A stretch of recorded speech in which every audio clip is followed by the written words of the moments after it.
Welcome back to the FloTrack podcast at gmail.com. I'm Kevin, joined by Gordon. Not sure what episode number we are on, but it is good to chat again with you, Gordon. How you doing? Doing good. We are climbing up the episode ladder, if you think about it. I mean, we've done one every day since mid-February. I mean, before Weekday. we know it, by the end of every weekday. Before we know it, by the end of the summer, we're going to be at celebrating our 100th episode. Who would have thought? You, me, and Lincoln, 100 episodes. Who would have thought? Just 3 people with microphones and a dream. Before we get started, my normal foray into recapping the episode I wasn't on, you got to wear sunscreen, man. You got to wear sunscreen. I know that you've heard it from your mom, but you need to do that. I know people who later in their life have had issues with it. It's going to be very painful for you. I'll just leave it at that. But I will give kudos to you guys. You set the over-under for Ingebrigtsen in this 5K in Norway at 13:30 and ran 13:28. That's pretty good. That's pretty close. I know. I was pretty bummed because I was like, oh, damn. I was upset because he ran 13:28 officially, but the clock read 13:29. So I was like, damn, like so close to winning that bet with Lincoln. But of course, Lincoln's going to take that victory, and I went the over. He went with the under. Yeah. I'm gonna call. I'm not sure if I can. I'm not sure if the timing is perfect, so maybe there should be an asterisk to it. Maybe we kind of call this a wash on my lost pick. His last half of that race was very quick, so you could probably say there might have been some shenanigans there. But again, Lincoln brought up a good point. When Joshua Cheptegei smashes 13 minutes in a 5K on the road, and then we saw what Ronix Kipruto did in the 10K, road times are becoming very, very close to track times. So not altogether surprised that Jakob could run a 13:28, and Henrik not far behind in the race with what did he go? 13:32. So he also beat the existing record. So Ingebrigtsen's now 1-2 in the Norwegian Road 5K all-time list. Do they have every record now? Like from 1,500 to up? Like 1,500 up. Well, they don't have 10,000, I'm guessing. They don't. Has Henrik run a 10,000 before? And then Sondre Moen has probably the marathon and the half marathon. But they have everything from They have everything from 15 to 5. Yes. Right. They have the that's a small group. 15-mile 3K, 5K. It's 4 indoor and outdoor. Double it, make it 8. But they need to go all the way. They need to go 800 all the way through marathon and include the steeple there. I think if they want to rename the country Ingebrigtsen Way, which I think is what their goal here is, and then also be on their path to world domination and just maybe become their own country and compete at world championships as their own entity and see how many medals they can get. I think in order to do that, they're going to have to first get all these Norwegian records. What do you think about you and Lincoln talked about a little bit about yesterday, but just the strategy of going so hard in a time when there's no global championships, no standards to chase? I mean, I'm fine with it. I think that it's okay to go hard occasionally. You know, I mean, to like an athlete who's in their elite prime, healthy, is not supposed to not go hard for 365 days. Like they need to have peaks. They need to have things to go for, whether it's a race or a time trial. I mean, we talked to Nick Willis, which will be on the pod tomorrow, about how like even if there's no race, you still need something. You need peaks. You need something to build up towards, because if you just constantly stay like base phase, if you do base phase for too long, you might start losing some of a little bit of your talent when it comes to racing. Like you need to have these racing. You need to keep racing normal to you. You can't make racing a foreign thing. Like it would be bad if like there's a athlete who's like waits till May of 2021 to put in a full effort in a race, they'll be like, by the time they try, like they'll think about if you run your first race, like your first hard effort, May of 2021, that means you're going over like 13, 14 months without a hard effort. You're not going Right. to have enough time to get yourself into racing shape. You're just going to be like, I'm fit, but I don't know how to, I just don't know how to race. You know, you need that. Hmm. Like there's something different between miles and like hard efforts from, 800 up to like the 5K. Hmm. I look at it from the perspective of, hey, I get it. If you don't want to race this year, you weigh that cost benefit analysis. Maybe you're an injury prone athlete and you use it as an off year, a down year, and you get ready for 2021. I also look at it from the perspective of how many years do athletes really have at this level to turn in prime performances, to be the best in the world? It's not many years. Average careers do not last that long. And you don't want to waste time when you're healthy. So if you could do something like this where you still knock out a national record or you're still able to run a PR, you want to take advantage of that. It makes sense that you'd want to race and not just wait, because it's not like you're going to get a 1-to-1 return at the end of your career when you're 36. You're not going to necessarily get a whole year back because you took it easy in 2020. That's not the way the body works for everybody, except for Abdi Abdurrahman, of course. But most people, when they age, and they're going to be able to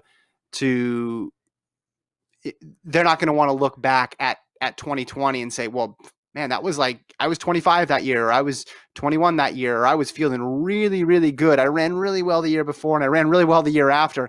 I wonder what I could have done that year. And that's what I was thinking about when I was watching those guys go for it in that race. Yeah, I mean, I did an analysis on the typical length of a distance athlete, and the average length of a career is only 4 years, and it's 4 years at the younger side. It's basically ages 22 to 26. Like that is your peak. If you are good post 26, you are an outlier where you are like an all-time great. So there's people who are like that, but if the vast majority, if you're not good by, if you haven't done anything by age 26, you're not going to do anything post 26. And so, and that kind of extrapolates to even these great athletes where their physical best conditioning for the distance events, for like speed based, because I know there's great marathoners who are old, but for speed based stuff is that 22 to 26 spot. Now, sure, Jakob is 19 still, which is kind of crazy to think that he still has yet to turn 20. He's still a teenager. And he's, an international great. I mean, I remember, when did you, it feels like Jakob just overnight became good to great. It's kind of wild, right? Because at first he was like this kind of cool, like what's the word? He was a novelty. Like, novelty, yeah. It was a great novelty. Oh, this young 16, 17, 18-year-old, look how good he is. He can break 4. Ooh, what is he going to do next? But it all had like the caveat of like, he is so good for his age, right? Yeah. And then all of a sudden, like within the past year or two, it went from his age doesn't mean anything anymore. Like no one talks about him being young because now it's not about that anymore. It's about him being the best in the world. It's kind of like when Sydney was all about like, ooh, junior records. Oh, for so young, for being in high school. And then Sydney went from, it doesn't matter that I'm young anymore. It's now about me being, in this case, the second best in the world. Yeah. So, you remove the qualifiers from it. It's not, this is the fastest time ever done by a 17-year-old or 18-year-old. No, he's setting national records. He's getting titles in European championships. For me, it changed in 2018 at the pre-classic, the Peyton Jordan meet, when he won that 1500 over Centrowitz and Paul Chelimo. That's when I thought of him differently. And it's funny to go back and look at the headlines, and it's like, teenager stuns Olympians. And we were the ones writing those headlines. But it's like a year later in 2018, that would not have been considered an upset in the 1500. If he beat any of those guys, if he beat anybody in the world other than Timothy Cheruiyot in 2019, it was not an upset. And he had a legitimate shot to medal in the 5,000. But it just went in the course of about a year from, yeah, this guy is nuts. He's really fast for his age, to, you're right, he's fast in general. He's one of the best in the world. It's kind of interesting to think about how we do that, though, to these athletes, how we kind of create superstars based on their age qualifier, Yeah. to kind of get more exciting about younger athletes. I mean, but then as soon as they turn a certain age, it's either they turn a certain age and we don't care about them being young anymore, or they get too good for their age. It's kind of interesting how just the media and fans react to. Age is such an important factor for running, so it's just always there. And it's like, especially, I mean, you think about like Caitlin Toohey, like what she's doing is amazing, but as soon as Caitlin Toohey becomes like a sophomore, it goes out the window. It's gonna be weird. Yeah. Like it's basically, as soon as you become a sophomore in college, your age doesn't really mean anything because you're not a junior by world standards. But then, yeah, but then as soon as you become a sophomore, everyone's like, okay, you're like the rest of us. Yeah, that's a good point. I feel like, yeah, you kind of, yeah. I mean, think about it, like Brody Hasty.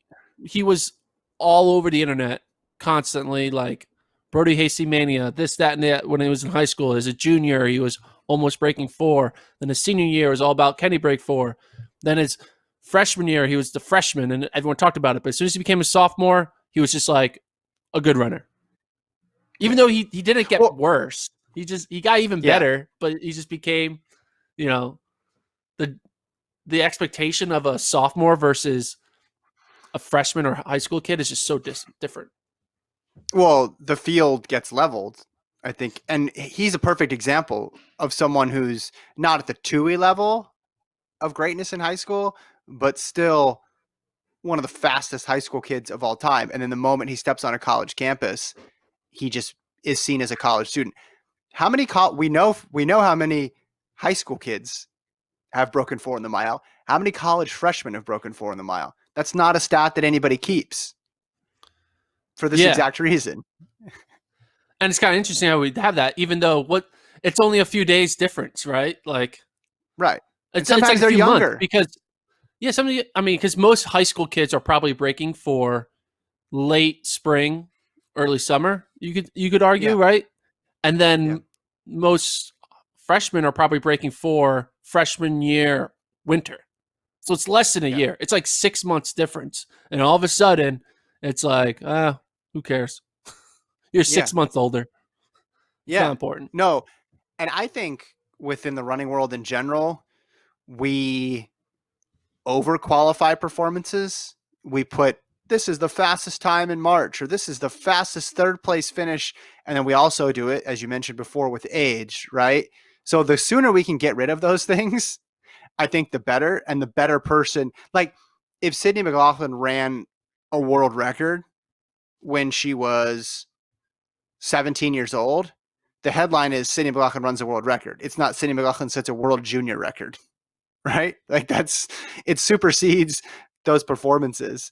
And it hasn't gotten to those extremes, but I think the sooner you can look at someone like Ingebrigtsen within the context of elite, the top of the sport, the better. It just clarifies things a lot more. And I think I was kind of slow to that because I'm like looking at how his world junior performances are, but then right in front of my face is, okay, this is a Diamond League guy.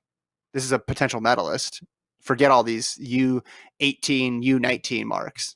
This is more important. Yeah, and I used to have that caveat on Mondo Duplantis. My girlfriend JoJo basically was huge, like covered Mondo when he was in high school.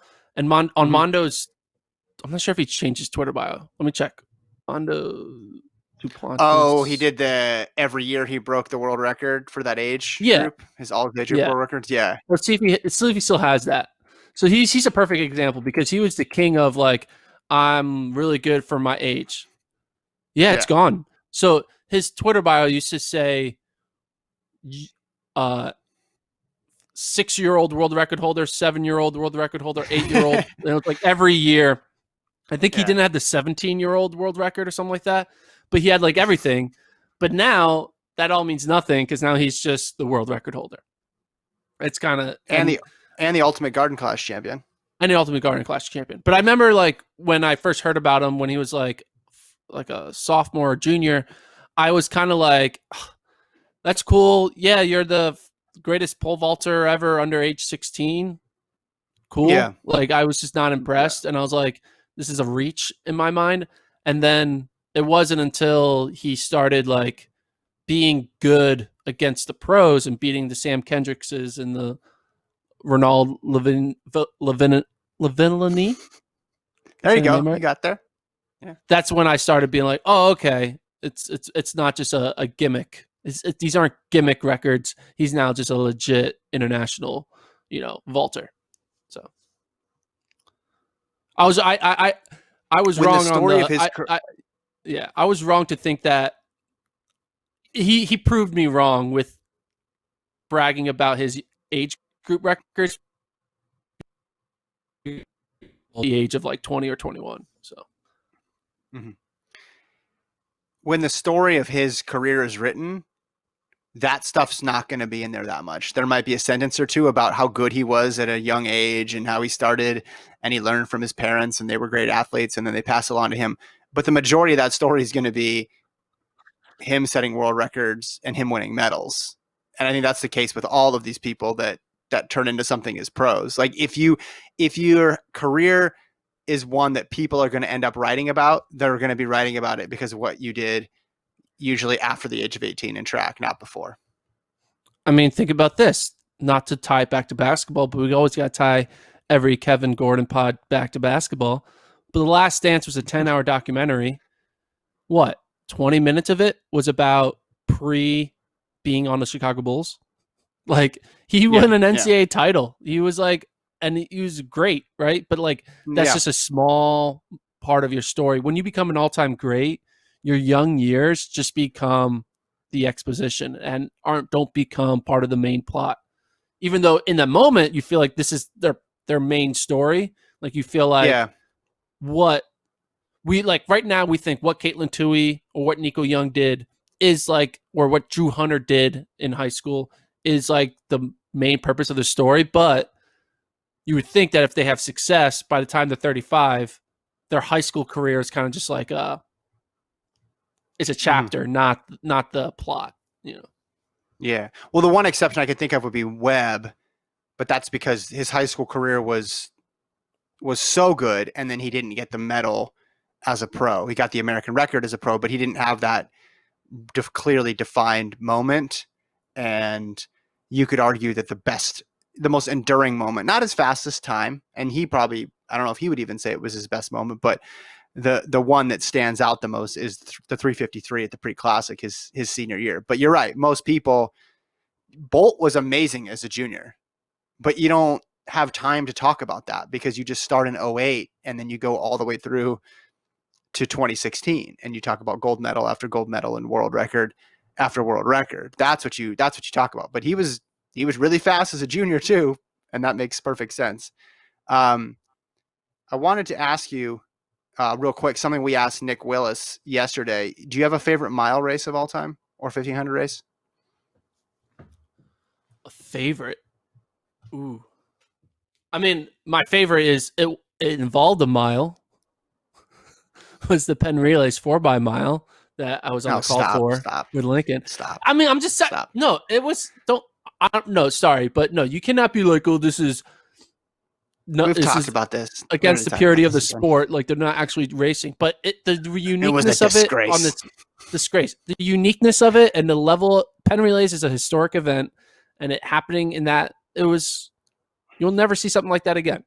With the characters involved the greatest NCAA athlete of all time in Cheserek. That's an athlete, historic not just track athlete. You're calling him the greatest athlete of all time? All sports? Greatest NCAA athlete of all time, yeah. Name a better NCAA athlete than Cheserek. Wow. No one, that's insane. No one stayed Tim in Tebow. College all 4 years. That's a good argument because he was good. I just thought of somebody real off the top of my head. There's no gymnast who won. There's no wrestler. I don't know. I like it from a track fan perspective. Go for it. Call him the greatest athlete of all time. I didn't know it was you and Lincoln on the call. I'm gonna go back and rewatch that one this weekend. Yeah, That's a terrible opinion. It's not even a mile race or a 1500 race. And it is. They're running a mile. That good, but no, come on. They're running All a right, mile. we're moving They're running on. a 4 mile. We're What's your moving on. favorite mile race? You can ask me this question. I gave you my answer. What's your favorite mile race? I like the one that Nick said. I don't want to give it away on the pod here, but that's my favorite women's of all time. My favorite men's of all time, 04 Olympics.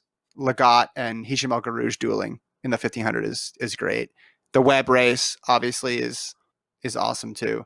Those would be the ones that stand out to me. The Webb race, I mean the 01 pre-classic, just because it was so much hype and expectation.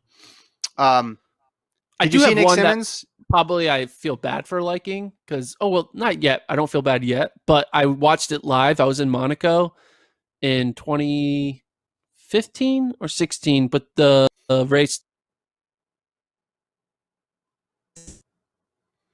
that was kind of wild. I mean, she won by like 20 meters, but just watching that live and just seeing her so much better than everyone was kind of cool. Mm-hmm. I know, there's a little caveat to it. And then, but at that moment, seeing a woman run 350 was pretty wild. Yeah. Well, watching both those 1500s in Doha were really cool because they both were front running efforts, which we never see. So I was there, so I'm probably a little biased, but that was cool. Hassan's, I think we watched Sifan Hassan's from the stadium. Chariots, we were in the mix zone, but I believe we were in the stadium for Hassan's, and that was pretty wild to see that she ran it that way, because you're just like, that doesn't make sense. This is a championship race. Like, why isn't it going out tactically? And she just took it to everybody. I want to talk about Simmons and his running on, what do they call these things? Springs, bionic legs. What do you call these things that he got? His video. Should we bring up a photo of it? We'll Do we have a photo? I'm sure we can find. I'm gonna bring up a photo. I'll send it to our producer. So, but yeah, give us the description of what he did. Well, he was trying to see how fast he could run if he became 7 feet tall, I think, in a mile. And so he bought these, he calls them bionic legs. I don't know what the technical term is for them. And he ran, and if the video is very entertaining, he falls down a lot. It is very hard to balance, but needless to say, he's better at his current height running the mile than he was with these things. Why? And they never looked really. Did you? Why would one think that is a better way that can make you run faster? I didn't watch the video, but did he say why he thought this would be a faster way to run with these things? Well, just the springing effect, I think, is the main thing. You can see it there. There's some springing going on there. But yeah, but your legs also are twice as heavy. Yeah, and that was the thing he mentioned, the weight of it. It wasn't like the blades, the super light carbon blades that you see with some Paralympians. But yeah, he went for it. But that's a long way to fall. If you're 7 feet tall, have you ever been 7 feet tall, Gordon? Yeah, a few times. Not that bad. Did you ever fall down? No, never fell. Undefeated. That's good. That's never good. fell. Nick Simmons doing these bionic legs? He's turned himself into a YouTuber, right? Ever since his retirement in 2017, he retired. 2017. What do you think of his transition of going from an elite athlete, making world teams, running fast times, being kind of a good track personality, to kind of turn himself into this influencer, Instagram, YouTuber, vlogger, challenger type guy? Challenger? Is that? Yeah, he challenges people to races on YouTube and stuff like that. So yeah, I think it's a natural transition. When he was competing, he was always willing to put himself out there and be himself. It makes sense that he would do this. I don't know enough about that world, as we've established on this show, to go into great depths about the right or wrong way to do it, but I've watched a number of his videos, so he's at least hooking me in. Like the thing with the vapor flies, where he cuts them open was interesting because I wanted to see what was in there. Or maybe did he have the next percents of the vapor flies? I can't remember. This was entertaining. I watched when he challenged people to race on Priest Trail for $5 or $10 or something like that. Yeah, I don't know. Have fun with your life. Why not? Right? Yeah, I love it. He's doing a great job at it. It's hard to do. It's hard to be consistent with being a YouTuber. Concept. Like the YouTube life is very like demanding because you feel like you always need to be creating something new every few days, and you always have to try to be one upping yourself, and you open yourself up for trolls and commenters. You just have to have a thick skin, and you just have to be really focused. And he's done a great job. There's one. I did tell him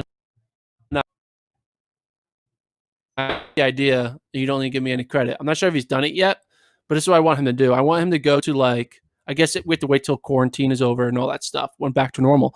But him and Andrew Weeding need to dress up in like OTC kit or whatever, the old school whatever kit, like they're on the same team, and then they need to have a baton, and they need Nick Simmons needs to have a baton.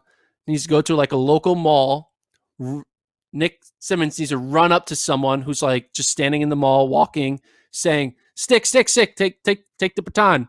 And then when he gives her the baton or him the baton, he has to point and say, and then Andrew Weeding will be 10 feet down the hallway, be like, here, here, here. So it's basically forcing strangers to be a leg in their fake relay. Does that make sense? Because imagine if someone is running at you with a stick, saying, take stick, and then they point, and there's another person just standing waiting for a stick, the hand out, and they're all dressed up in full track gear. It would be funny. Yeah. He should do it. It's funny because I've done it, and it worked, so that's why he should do it.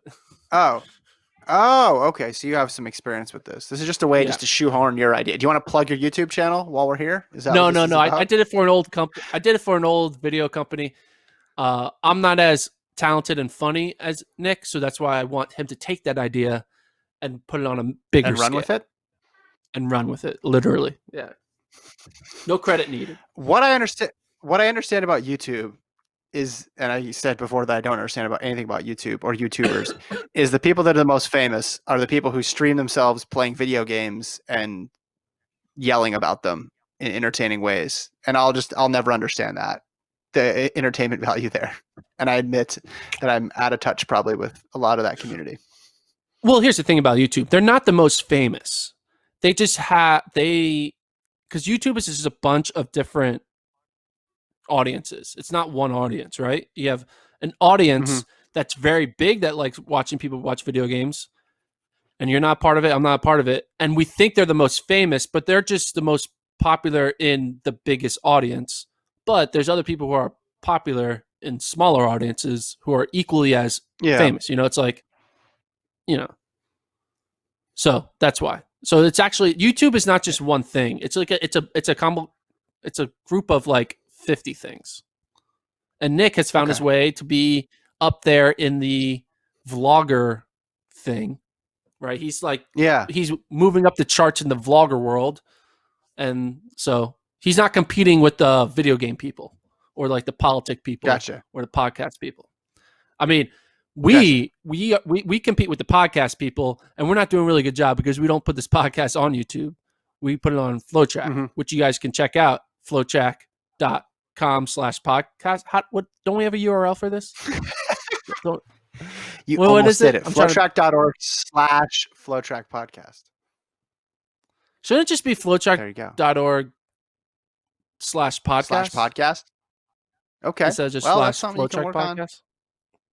That's something you can work on with Travis and figure that out.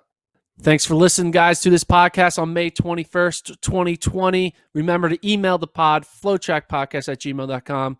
Follow us on Stitcher, Spotify. We're joining, like Joe Rogan did, all the great podcasts, iTunes, also on the website, flotrack.org/FloTrack podcast.